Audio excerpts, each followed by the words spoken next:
এবং সবচেয়ে ভয়ঙ্কর ব্যাপার হচ্ছে আপনি যখন কারোর উপর জুলুম করেন, ওই মাজলুম আর আল্লাহর মাঝখানে কোনো ফারাক থাকে না।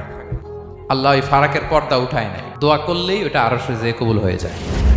খবরদার, মজলুমের কান্না কখনো বৃথা যায় না। জীবনের কোনো না কোনো সময়ে এর প্রায়শ্চিত্ত আপনাকে করতে হবে। জীবনের কোনো না কোনো সময়ে এর প্রায়শ্চিত্ত করে আপনাকে মরতে হবে। বদদোয়া করছে, ডাইরেক্ট কবুল। খবরদার আমার পেনাঙ্গের ভাইয়েরা, আমরা যেন জালিম না হই।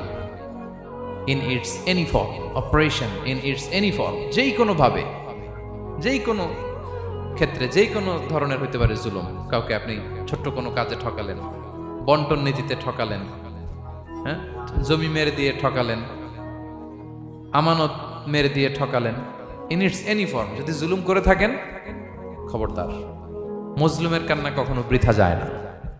জুলুম শুধু আমাদের জন্যই হারাম না, আল্লাহর জন্য হারাম। আল্লাহ তাআলা বলেন হাদিসে কুদসিতে, ইয়া ইবাদি, হে আমার বান্দারা, ইন্নী হারামতু যুলমা আলা নাফসি, আমি জুলুমকে আমি আল্লাহ নিজের উপরে হারাম করেছি।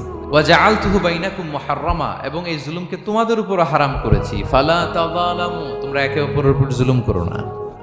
জুলুম শুধু আমাদের উপরই হারাম না, আল্লাহ নিজের উপরও হারাম করেছেন। তাহলে জুলুমের সাথে কি মুমিনের কোনো সম্পর্ক থাকে?